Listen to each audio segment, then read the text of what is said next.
guys, what's up? Welcome back to my channel, Books with Brie. I'm Brianne, and today I'm bringing you guys my January wrap-up full of all 8 books that I was able to read throughout the month of January. To start the month out, I decided to revisit a childhood favorite because I found a copy of this book at Target with its new movie cover that I used to check out from the library all of the time, and that is Scary Stories to Tell in the Dark. And it's just a very short bind up of a whole bunch of different scary stories and folklore. When I was younger, I thought this was the scariest thing out there and they terrified me, but I absolutely loved reading them because I had a weird taste as a child. But after this reread, I did end up giving it 3 out of 5 stars because it was a nice throwback to when I started becoming interested in reading, but it wasn't as scary now that I've grown up as it had been when I was younger. And then I continued the month with the Vampire Diaries books 1 and 2, The Awakening and the Struggle by L.J. Smith. I had bought volume 1, which contains both books 1 and 2 in it, and I went into these books believing that they were going to be somewhat similar to the TV show, and in certain aspects I can see the lineups in the plot, but there are way too many differences for me to consider liking these books as much as I liked the TV show. And so the first book, The Awakening, The Awakening, I gave it a 3 out of 5 stars, and then The Struggle I gave 2 out of 5 stars. I really couldn't gain any emotional connections to these characters, and all of the characters were just really shitty people who were really selfish and just wanted everything for themselves.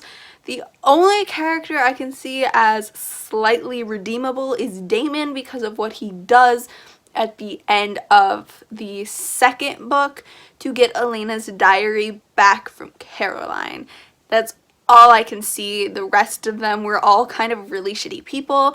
Like, Elena hides so many secrets from Bonnie and Meredith, and those are her 2 best friends, and then Caroline and Elena do not get along in any sense. Tyler is an attacker. He is such a bad person. Everyone in these books suck.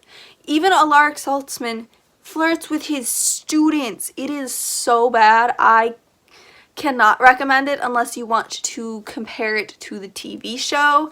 That is the only instance where I would recommend reading these books. Then after reading the first 2 books of the Vampire Diaries, I decided to jump into a more adult read and started Misery by Stephen King, and ultimately I had given this a 3 out of 5 stars, and I did do a full in-depth book review, and I posted that earlier in January on my channel, so if you want to know more of my in-depth thoughts on this book, please go check that video out. I will not bore you guys again by repeating everything I talked over in that video. After I finished Misery, I decided to try and get a head start on reading the Grishaverse series and all of the books in it to prepare for the Netflix show coming out in April, and I had only planned to read Shadow and Bone by Leigh Bardugo, but I ended up reading the entirety of the Shadow and Bone trilogy.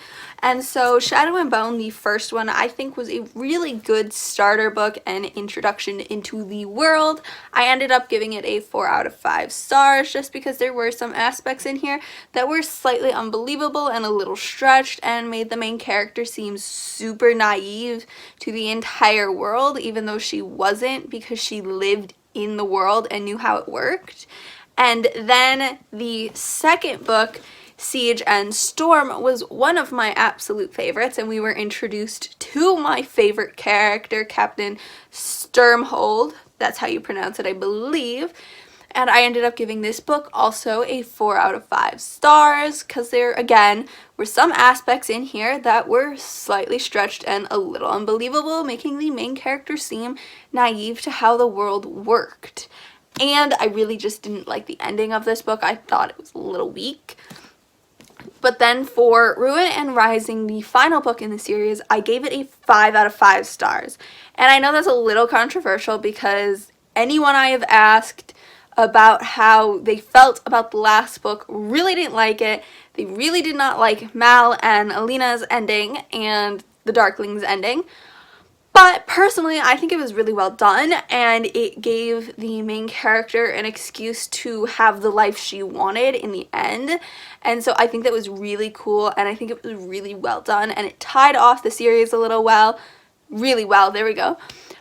But it did leave me wanting more of Alina in future books, and as far as I'm aware, she is not in any of them, other than brief mentions as Santa Alina. So, that was a little frustrating. Overall, I gave the whole series a 4 out of 5 stars. The last one is an all-time favorite now at 5 out of 5 stars. Then, after finishing Ruin and Rising, I was left in kind of a little bit of a reading slump for about a week and wasn't able to pick up any book, and I wasn't able to force myself to read. And then eventually I picked up Six of Crows by Leigh Bardugo, the first in the Six of Crows duology set in the Grishaverse, and continued making my way through the Grishaverse series, and I ended up giving this book a 4 out of 5 stars. My only issue was I thought there was going to be a little more romance, not just because of Kaz and Inej, but because of Nina and Matthias and Jesper and Waylon, and just all of these amazing characters.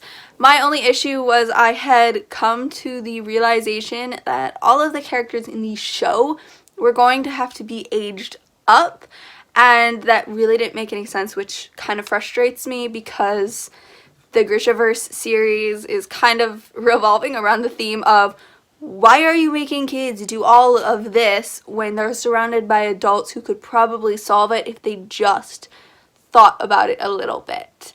Like, they're pointing out the fact that kids and teenagers are a lot smarter than we give credit to because we are able to do all of these incredible things that we weren't taught to do. It's just instinct.